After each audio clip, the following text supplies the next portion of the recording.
자, 그러면 이제 그 자연과학의 발달 부분을 강독을 하겠습니다. 자, 19세기는 그 과학의 세계로 불릴 정도로 이 뉴턴 이래 자연과학과 기술의 발달이 눈부실 정도로 현저했고 그 발달 속도가 날이 갈수록 가속화되었다. 자, 이러한 과학과 기술의 발달은 유럽 근대 문화의 가장 중요한 내용의 하나이며 유럽으로 하여금 가장 일찍이 산업혁명, 그 산업화를 이룩하고 그로부터 산업과 물질 문명이 있어 선진적인 지혜를 찾을 수 있게 하였던 것이다. 자, 자연과학은 뉴턴 이후 이성의 시대를 불려진 18세기에도 계속 발달했다. 자, 이를테면 천문학에서 프랑스의 라브레스가 그 태양계 운동을 수학적으로 체계화시켜 프랑스의 뉴턴이라고 일컬어지고 스웨덴의 리넨이라는 사람이 동물 및 식물의 분류에 라틴 명칭을 붙이는 방법을 확립하여 생물학의 토대를 마련했다. 그러니까 우리가 알고 있는 강인이, 가니, 뭐 속인이, 종인이 이런 명칭이 그때 만들어졌다 그거죠.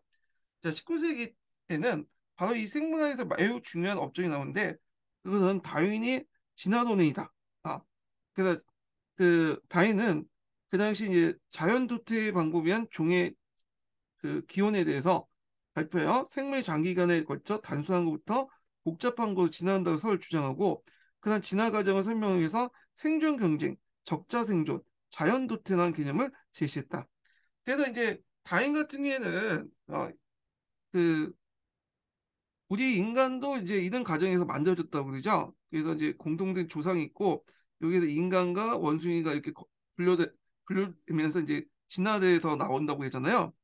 그래서 이게 자연 복제하는 과정에서 돌연변이가 나타나게 되고 그 돌연변이 중에 자연 선택되면서 이것이 계속 진화의 발전 속도가 된다고 얘기하는데 여기에서 좀 눈여겨볼 게 뭐냐면 여기에서 적자생존이라는 말 있죠. 적자생존. 근데 이 적자생존이라는 말은 원래 그 다인이 그 뭐냐면 쓰진 않았어요. 처음부터. 종의 기원을 쓸 때 적자생존이 아니라 자연 선택이라고 했거든요. 그래서 그 부모 세대가 이제 자식 세대들 계속 유전자를 복사시켜 주잖아요. 앞에 얘기한 것처럼 그 과정에서 100% 복사가 되는 게 아니라 어, 0.001%의 돌연변이가 나타나는데 이 돌연변이가 그 뭐냐면 환경에 적응돼서 대부분 돌연변이 죽지만 환경에 적응된 돌연변이가 계속 살아남아서 이들이 자연 선택받아서 또 이렇게 진화를 계속 한다고 보고 있어요. 그래서 자연 선택이라는 말을 썼는데 후에 이제 스펜서라는 사람이 있어요. 영국 철학자. 이 사람이 이제 다윈의 이론을 인간과 사회에 적용했어요. 그때 이제 적자생존이라는 말을 쓰게 된 거야. 아, 그래서 사회적 강자가 생존 경쟁에서 승리한 것을 묘사하기 위해서 이걸 적자 생존을 이제 썼는데 그래서 강자에 대한 약자에 대한 지배를 자연의 섭리이자 다양한 구조를 합리화시켰죠. 이 적자 생존. 그래서 스펜서는 그 요 자연 생물학적 진화론을 사회적 진화론을 이렇게 바꿔서 해석하는 사람이라고 보시면 될 것 같아요. 자, 그래서 이 적자 생존이라는 개념은 스펜서가 썼고요. 나중에 그 찰스타인이 종회기원 5판을 낼 때, 개정판을 할 때, 요 스펜서하고 좀 친했거든요. 스펜서의 말 듣고 요 개념을 여기다 적어 놓은 거야. 그러니까 후에 적자생존이라는 개념을 이제 자연선택이라는 개념 대신에 쓴 거지. 그 처음에는 자연선택이라는 개념을 썼다. 요게 이제 그 강좌에 있거든요. 예, 그래서 또 얘기를 해드린 거고. 자, 다인의 진화론은 성경의 창세기를 믿는 그리스도교의 심한 반발을 샀으나 친구 많은 교파들은 그것을 생물학상의 하나의 가설로 보고 중립적 입장을 취했다. 자, 이런 신학적 논쟁보다 더 중요한 것은 다인이 전개한 생물학적인 개념들이 이런 사회학과 인간관계에 적용한 사회적 다인주의를 낳게 되는 것이었다.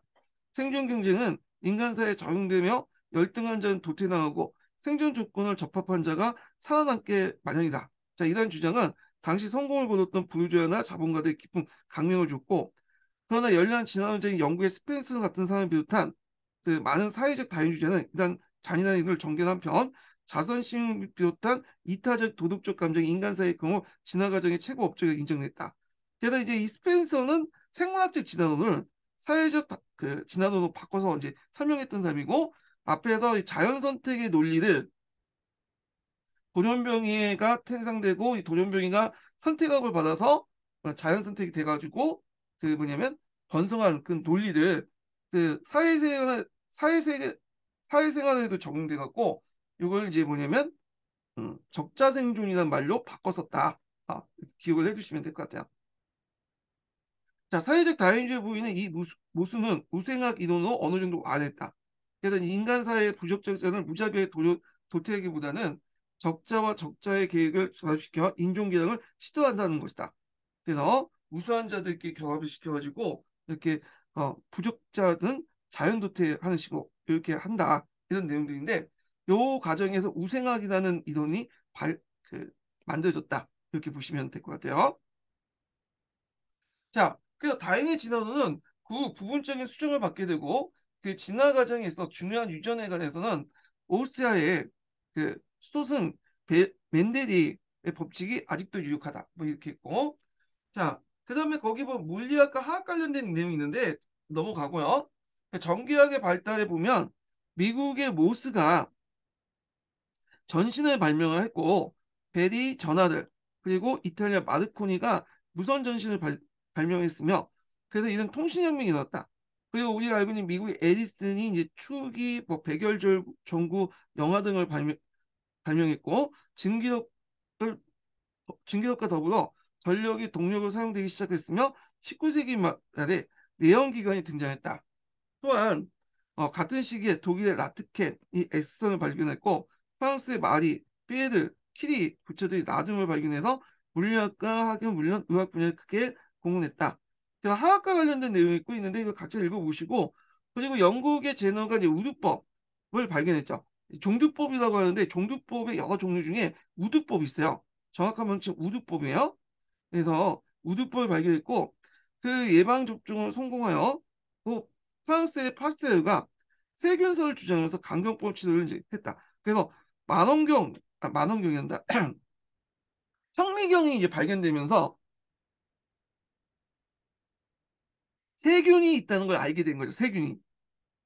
이 세균에 의해서 세균성 진화암 같은 것들이 발생된다는 걸 알게 되는 거죠.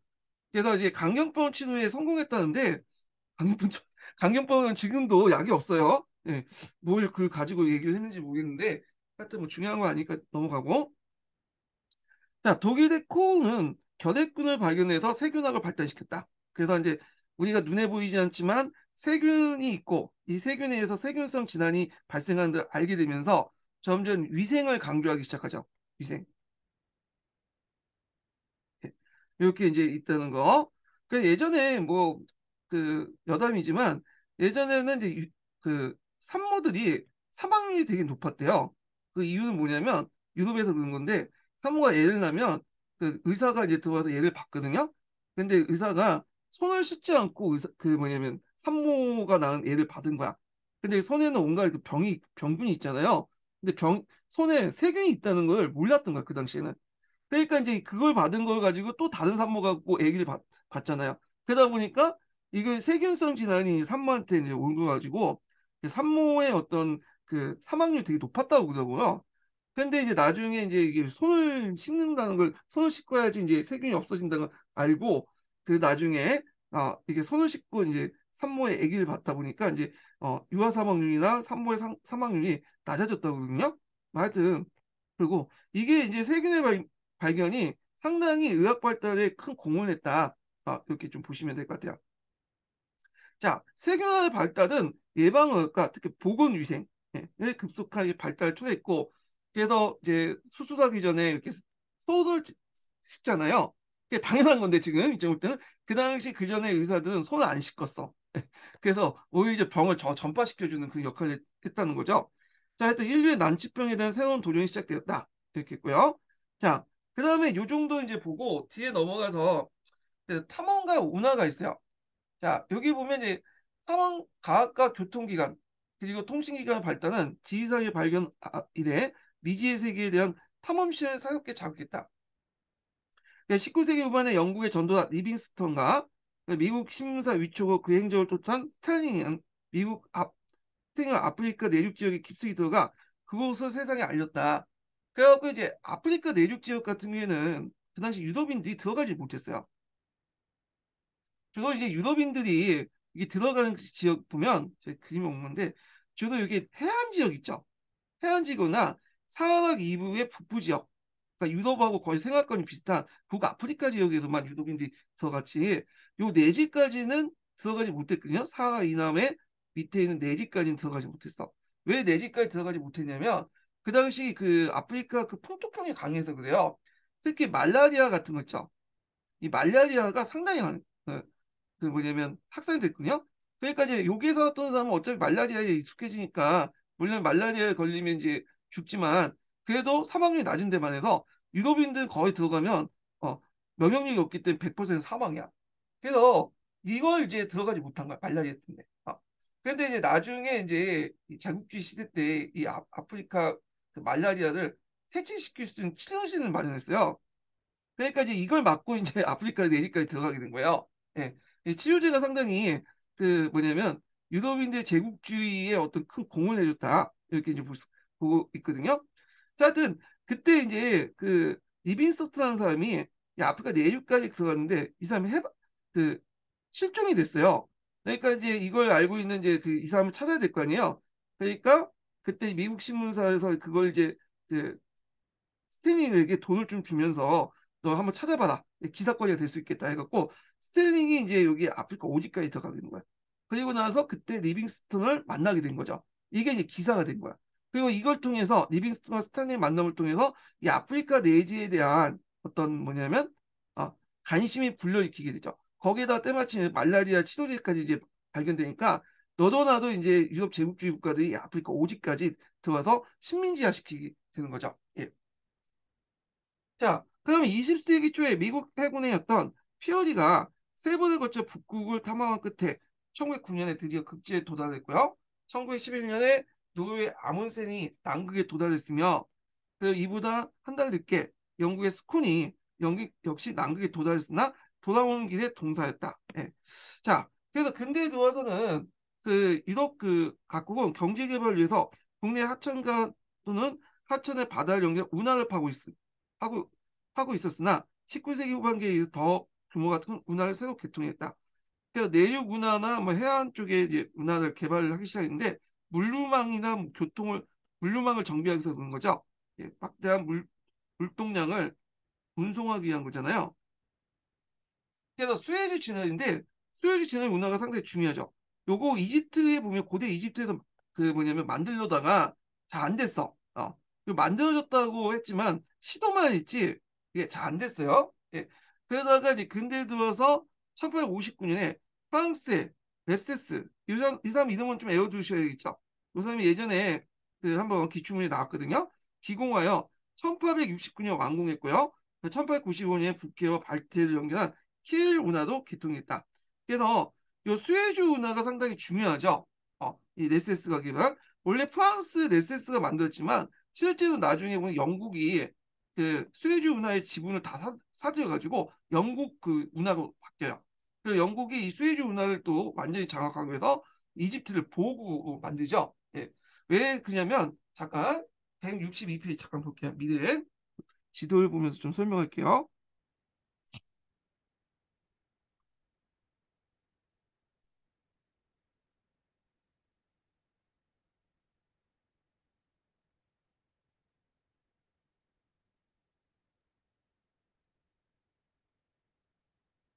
162페이지 어디야? 여기.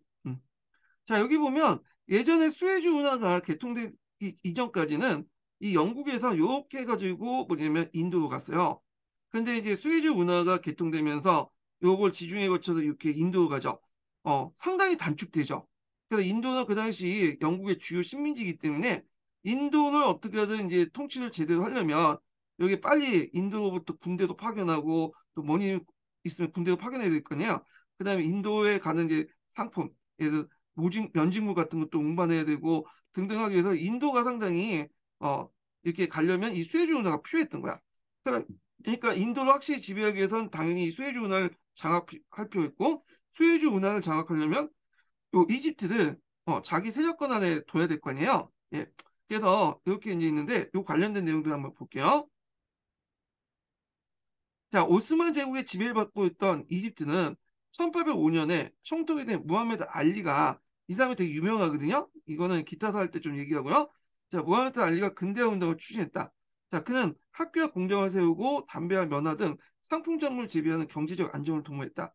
자, 그의 뒤를 이어 이집트 태수가 된 무하메드 사이드는 프랑스가 제안한 수에즈 운하를 건설했다.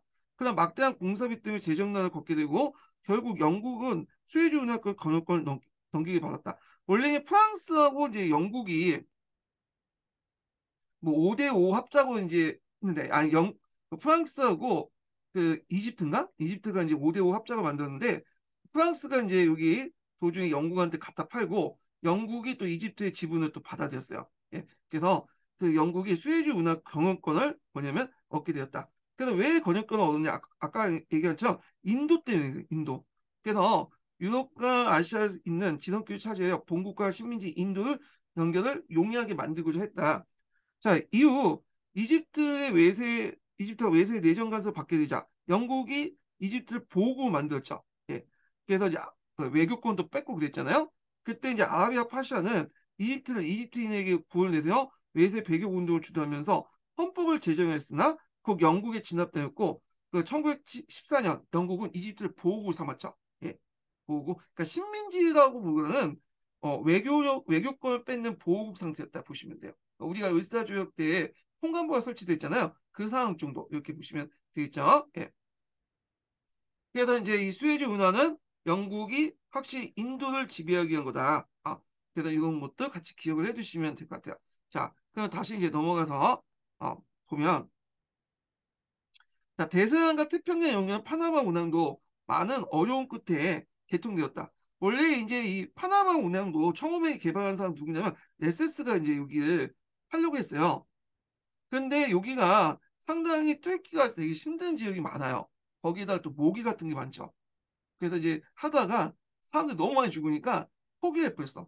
그래서 이 파나마 운하를 또 이제 네세스 다음에 그걸 팔려고 했던 사람이 미국이죠.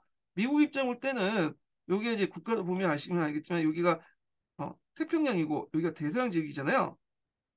그런데 이 태평양 지역에서 이렇게 넘어가면, 대서양 지역 넘어갈 때 철도를 이용하면 좋지만 철도 이용하면 너무 시간이 많이 걸려. 그러니까 요게 운하를 파가지고 어떻게죠?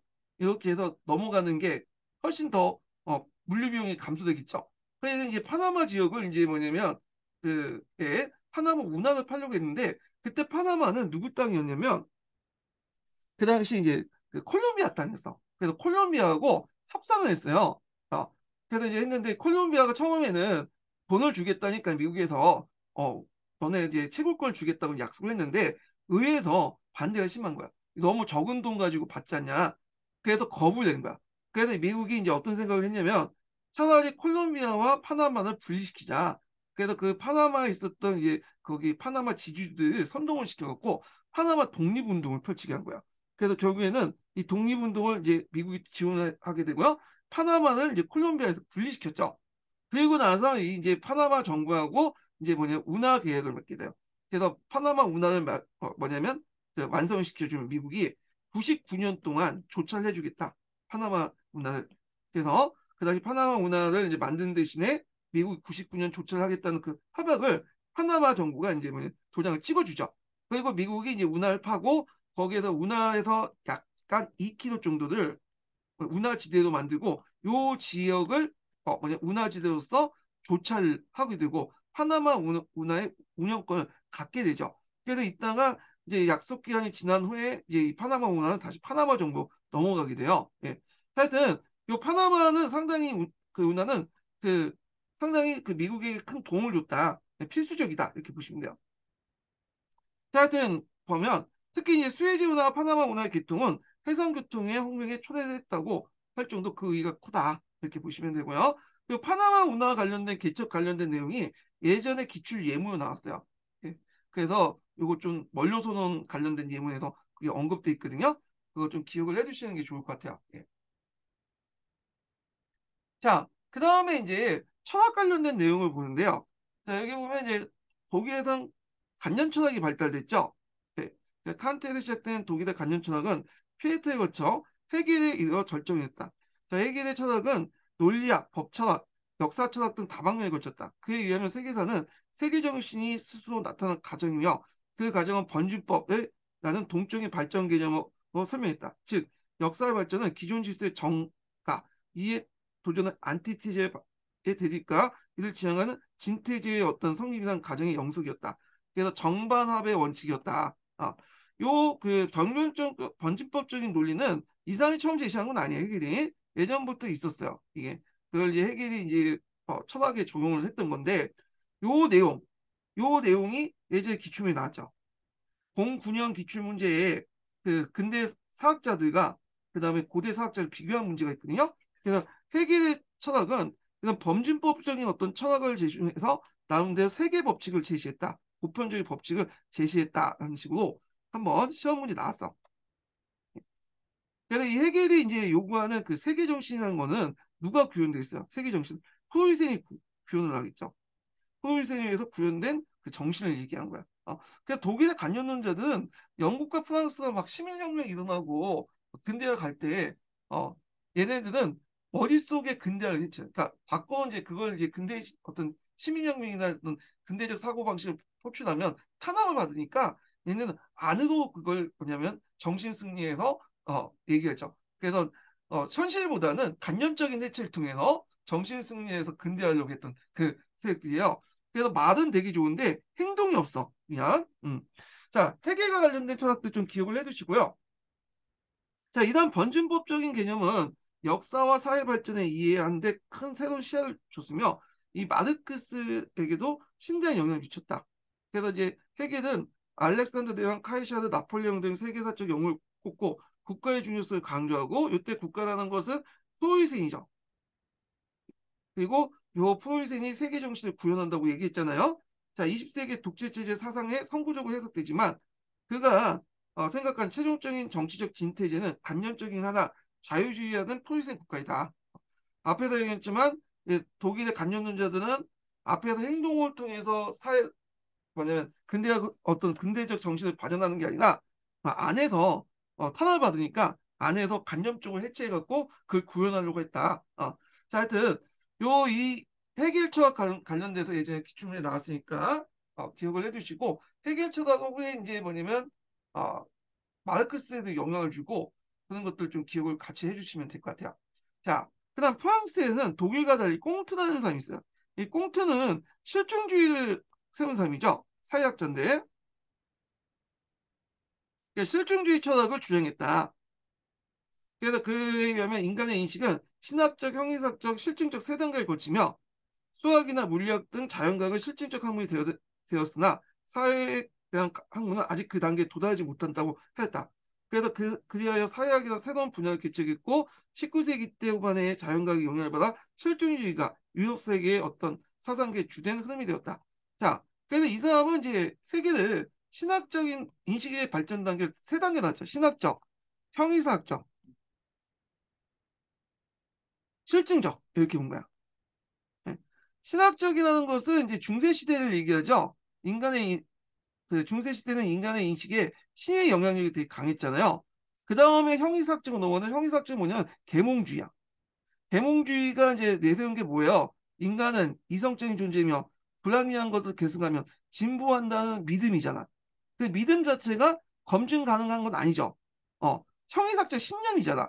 그 이념에 따라서 이제 프랑스 대혁명도 일어났고 그다음에 뒤에 러시아 그 혁명도 일어났고 그랬잖아요. 근데 막상 이제 이때 이런 혁명을 통해서 집권한 부르주아 혁명을 통해 집권한 이 그 당시 부르주아들은 이제 러시아 혁명을 보고 기겁한 거야. 자신들이 믿고 있는 그런 형이삭 계몽주의적 신념, 형이삭적 신념을 가지고 일어났거든. 그러니까 안 되겠다. 그래서 이제 실증주의를 내세요. 그때 실증주의가 뭐냐? 얘네들은 자 정학과 동학을 나누죠. 개념이 정학이라는 건 이 세계를 움직이는 법칙이야. 이 사회를 움직이는 동학은 이 세계를 변화시키는 어떤 법칙이죠. 그러니까 예전엔 여기만 강조했는데 정학을 내세우면서 먼저 이 세상을 바탕으로 해서 법칙을 안 다음에 요걸 바탕으로 이제 사회를 조금씩 변화시켜야 된다. 그래서 정학과 동학을 이렇게 나눠서 여기에서 이제 이 세계를 어떻게 알 것인가, 이 사회를 움직이는 걸 알려면 자연과학적 방법을 통해서 여기 사회를 움직이는 법칙을 안 다음에 그걸 바탕으로 세상을 움직이는 법칙을 연구해야 된다. 상당히 보수적인 거죠. 보수적. 이게 이제 실증주의예요. 실증주의. 그리고 이제 나중에 신실증주의가 나타나요. 1920년대 때 비엔나 학파를 중심의 신실증주의가 나타는데 논리실증주의라고 하잖아요. 그래서 그거 우리가 알고 있는 햄페이라든지 칼 포프라든지 이런 사람이 다 논리실증주의자. 자, 이 사람들은 뭐라고 주장하면 정학은가 동학적 동화가 없어요. 아예 발전 없고 사회 형상이라는 건 자연과학과 똑같다. 자연 형상하고 자연 형상을 그 연구 방법을 사회 형상에도 뭐냐 적용할 수 있다. 이렇게 주장해요. 그리고 동학을 없애버려. 동학을. 동학을 때 강조하면 뭐 혁명이 어떻고 막 그렇게 하니까 사회가 혼란스럽고 하니까 이 정학만 강조해요. 그래서 사회 형상과 자연 형상을 동일하게 놓고 역사학도 마찬가지로 사회 형상이기 때문에 그냥 역사에 있는 법칙성을 발견하는 게 중요하다. 이런 식의 논리가 나오는 거죠. 자, 하여튼 요 단계 실증주의 단계에 관련된 내용을 좀 설명했고요. 물론 실증주의 자체가 시험 문제 나오진 않아요. 일반 사회에서는 되게 강조하는 사람인데 그렇지만 요걸 좀 알면 그 당시 이제 포퍼와 햄필이 왜 그런 소리를 주장했는지를 좀 이해가 돼. 이해가. 자, 영국에서는 밴뎀이 공리주의를 내세웠죠. 그래서 이제 그 있고 이 공리주의가 이제 질적 공리주의와 양적 공리주의도 이렇게 두 개 나누잖아요. 네. 그래서 밴뎀은 양적 공리주의, 그 미는 질적 공리주의 뭐 이렇게 있는데 이 공리주의는 그 영국의 자유주의의 어떤 사상이 되기도 해요. 예. 자, 볼게요. 자, 밴뎀에 의하면 그 인간의 활동과 행동과 사고는 쾌락과 고통에 지배를 받으며 공리, 모든 사람이 행복하는 이익이죠. 최대 다수의 최대 행복이죠.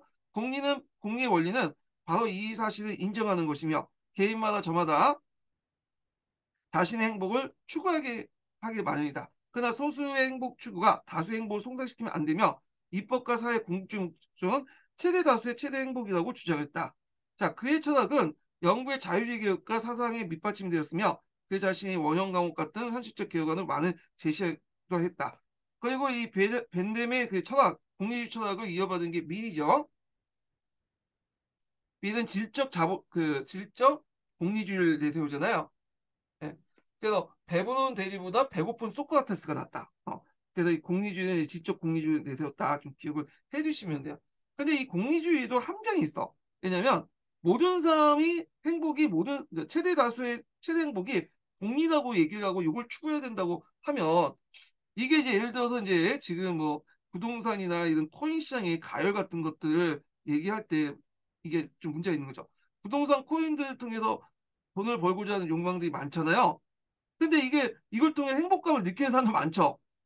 그러니까 다수가 그런 것들을 이제 느끼고 있는데 행복감 우리나라에서 이 최대 행복이 이제 그 원칙에 따라 이게 공리다, 공적 이익이다. 그걸 추구해야 된다면 이게 문제 생기는 거잖아. 네. 그래서 꼭 다수가 추구하는 어떤 그 행복이 사회적 이익과 연결되진 않아요. 그러니까 이걸 구별할 필요가 있죠. 그래서 좀 약간 문제가 있긴 있는데 하여튼 영국의 자유주의 개혁의 사상적인 밑받침이 되었다. 이렇게 보시면 될 것 같아요. 자, 역사학의 발전 오는데 요거는 그 역교동 관련돼서 이제 관련된 내용 보시면 돼요. 예. 그래서 앞부분만 건너뛰고 요거 부분만 많게 관련된 내용 볼게요. 자, 역사 연구와 역사 소설의 발달은 19세기 이후 독일 랑케에 의해서 과학적인 역사학으로 발전됐다. 자, 랑케는 역사가의 주관이나 시대의 평균을 배제하고 엄밀한 사료 비판을 통해서 과거가 본래 어떠한 상태에 있는가를 객관적으로 밝히는 것이 역사가의 임무로 주장했다. 그래서 이제 랑케에 이어서 독일은 물론이지만 프랑스 연구에서 역사 연구에 큰 성향을 줬죠. 랑케 영향을 많이 받았어요. 자, 그래서 이제 이 랑케는 이제 그 보통 이제 실증주의라고 얘기를 하는데 엄밀히 말하면 실증주의는 아니고요. 이 사람은 이제 앞에 언급한 꽁트의 실증주의와 좀 달라요. 그래서 제가 역교훈 때 좀 얘기를 했고 그 문헌고증학이라고 이제 또 해석을 하죠. 그래서 실증주의란 말은 그 일본 애들이 번역하는 과정에서 나온 건데 이게 우리나라에 잘못 전해진 것도 있어요. 예. 근데 이제 우리가 굳이 이런 것까지 알 필요 없으니까 그냥 그 정도만 이렇게 얘기를 할게요. 예.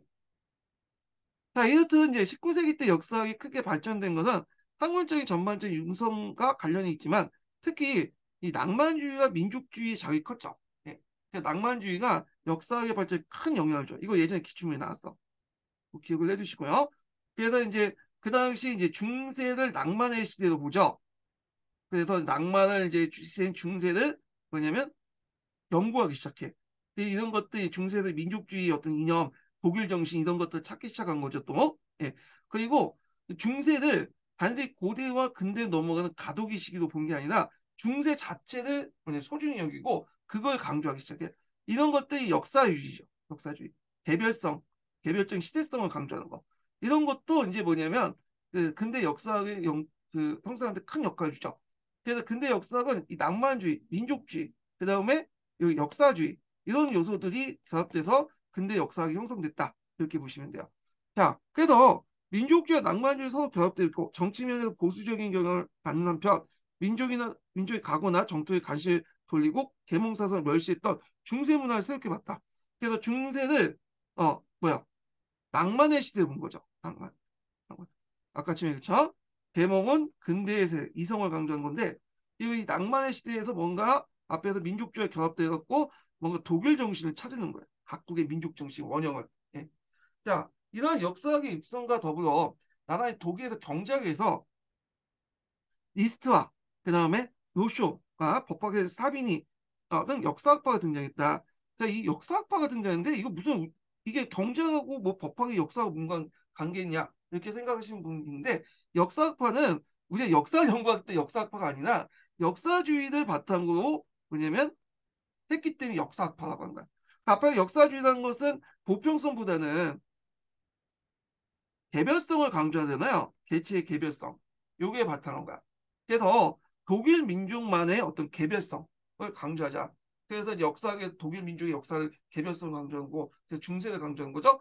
그리고 경제학에서 예전에는 이제 고전 경제학이라고 해서 시장을 강조하고 뭐 자유무역을 강조하잖아요. 근데 독일에서 그렇게 이게 거부하고 보호무역주의가 우리 독일에 맞다. 독일의 우리 개별적인 상에 맞다. 그러면서 보호무역주의를 내세요. 이 역사학파에서는 법학도 마찬가지야. 영미식 그 법을 거부하고 독일 나름대로 법을 강조해. 개별성. 독일의 개별성. 자, 그래서 이렇게 이제 바탕으로 해서 어떤 이제 뭐냐면 독일 나름대로 아니면 각국 개별 그 각국의 경제학의 어떤 보편적 개별적인 사항들 강조하면서 어떤 자유방임적인 보편성을 거부하는 그런 흐름들은 경제학에서도 보이고요. 법학에서도 독일 나름대로 어떤 법체계 강조하는 그런 것들 다 역사학파라고 얘기한다. 이렇게 보시면 돼요. 그래서 리스트는 국민경제학을 역사적 관점을 도입했고 로쇼의 경제는 국민경제 발전에 관한 학문하였다. 샤빈의 법은 민족 정신을 풀면서 법의 역사적 연구를 강조했다.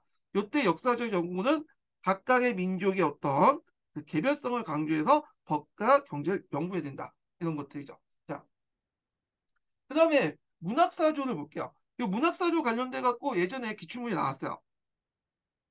대개 이 문학사조의 흐름을 보면 18세기, 19세기 때 문학사조 흐름을 보면 먼저 고전주의가 나타나죠.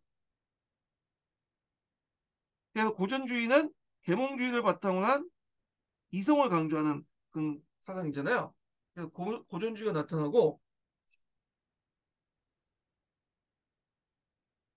그 다음에 나타나는 것이 낭만주의죠. 낭만주의.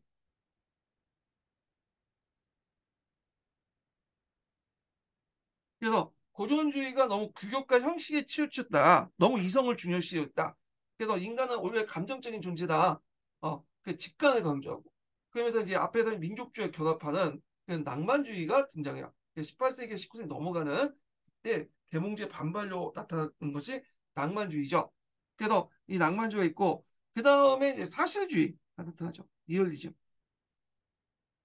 19세기 중엽부터 이제 등장했던 건데 이거는 거꾸로 낭만주의 평화. 낭만주의 세상을 너무 낭만적으로 본다는 거야. 비현실적인 아름다움을 추구하고 그리고 그 당시 산업혁명 과정에서 나타난 여러 가지 사회적 문제들이 있잖아요. 그거에 대해서 침묵한다는 거죠. 그래서 사회 그 당시 인간과 사회 현실을 직시하고 그것을 있는 그대로 묘사하자. 이런 것이 사실주의야.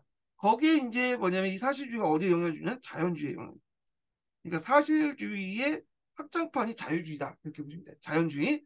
자연주의는 그 그냥 인간과 사회 형식 그대로 묘사하는 데가 있죠. 근데 여기는 사실적 묘사뿐만 아니라 더 추가한 게 뭐냐면 그 인간관과 어떤 자연관, 인생관을 추가했어.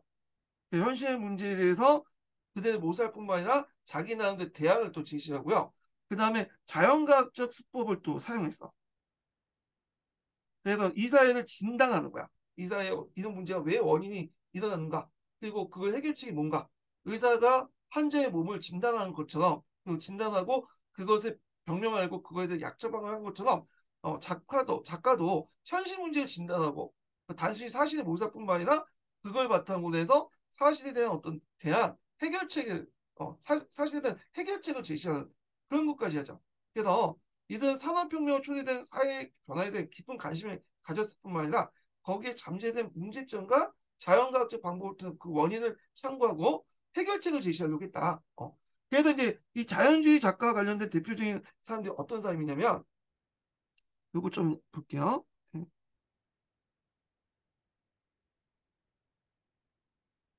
쭉 있는데 예전에 한번 그 관련돼서 한번 시험 문제 나왔거든요. 어, 아이고 아이고 이게 어딨어?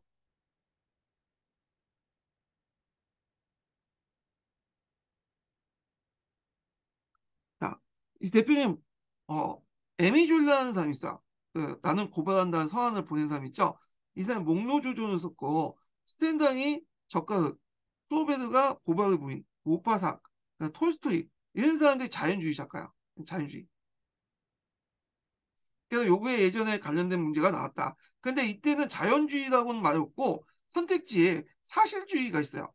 자연주의가 선지에 나와야 되는데 선지에 없고 사실주의가 있기 때문에 에미줄라를 그냥 사실주의 작가가 이렇게 맡게 했는데 실제로 에미줄라는 사실주의 작가가 아니고 자연주의야. 사실주의보다 좀 한 단계 업그레이드한 그 주의죠. 그래서 이 자연주의 관련된 내용들 좀 기억을 해주시는 게 좋을 것 같아요.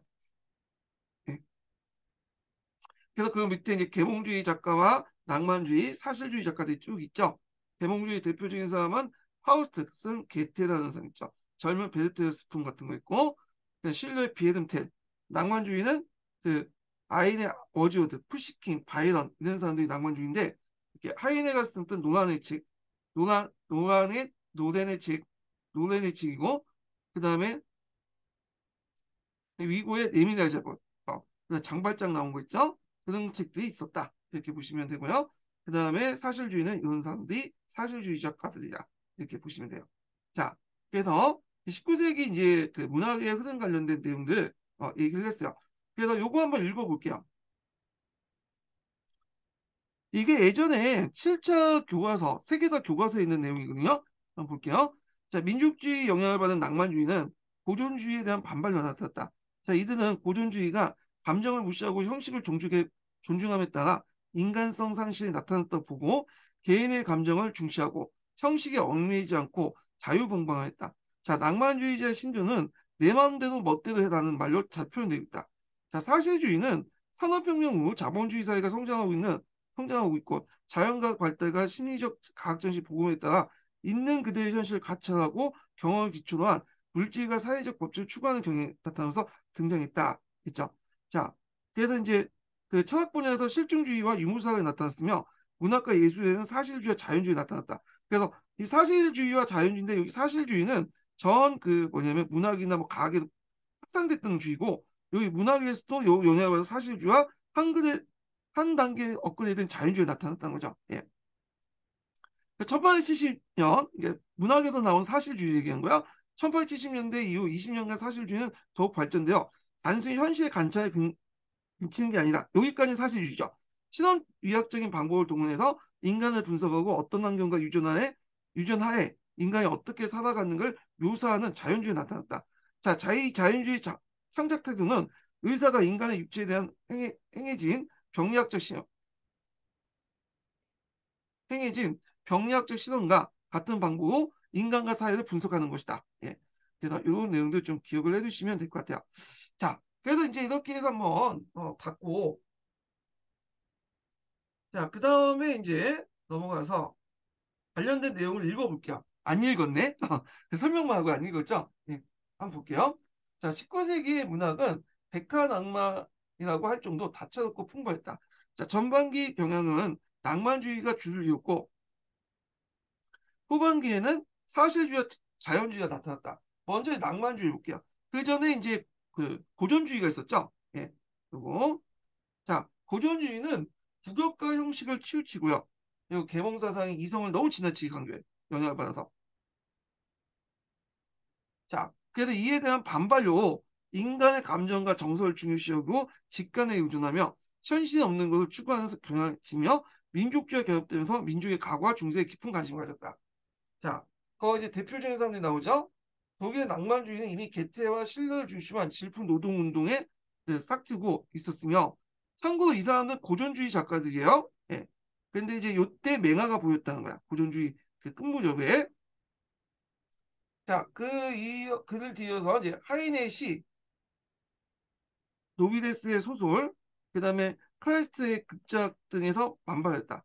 그러니까 프랑스의 파리의 노트르담에 쓰는 빅토르 유고의 이제 뭐 적과 흑의 스탠다드의 대표적인 낭만주의로 꼽을 수 있고요. 영국에서 이제 시의 워즈워드와 바이런, 바이런은 이제 그리스의 독립운동에 참여했다 전사한 사람으로 유명하죠. 유명한 신인이에요.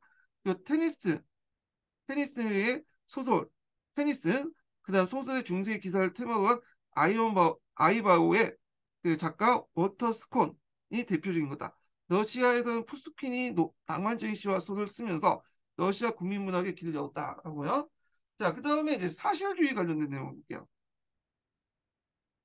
자, 19세기 중엽부터 낭만적인 어떤 의미의 비현실적인 아름다움이나 꿈을 쫓느니보다는 인간과 사회 현실을 직시하고 그것을 있는 그대로 묘사하는 사실주의 경향이 어, 두드러지게 나타났고, 그것은 다시 자연주의로 넘어갔다는 거죠.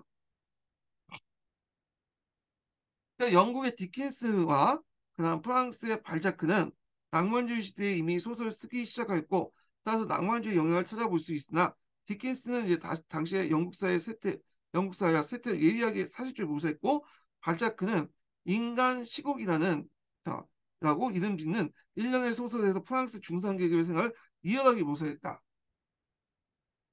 그래서 프랑스 소도시의 이제 평관 의사 부인의 낭만적인 동경과 그 자녀를 그린 프로베드의 보바리 부인가는 보바리 부인은 사실주의 최고 걸작을 꼽히고 있다. 그러나 일부 작가는 사실주의가 그 인간과 사회의 현실 충실히 모사하는 데 그치는 것을 불만 품고, 거기에 작가의 인간관 내지 인생관을 보태고 자연과학적 수법을 구성하였다. 자, 요게 이제 사실주의, 자연주의죠. 자연주의.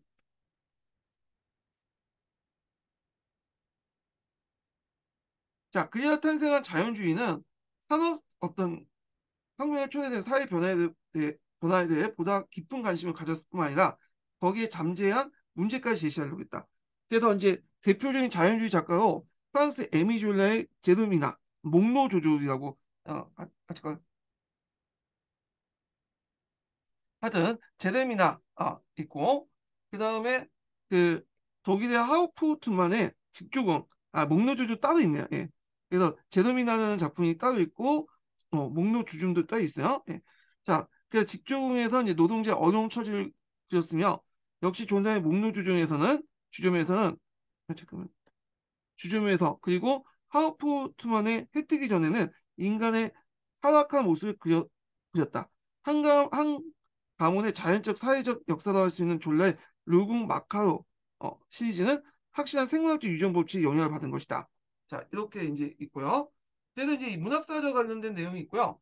거기 작가 이제 좀 넘어간 노르웨이 입센이라는 사람이 있어요. 이 노르웨이 입센 관련된 내용이 어디 있나 잠깐만. 여기 있네. 자, 여기 보면 노르웨이 입센의 인형의 집이 있어. 그래서 정통과 이습을 타파하여 신여성을 그렸고요. 요게 이제 일종의 페미니즘 작품으로 되게 유명하잖아요. 네.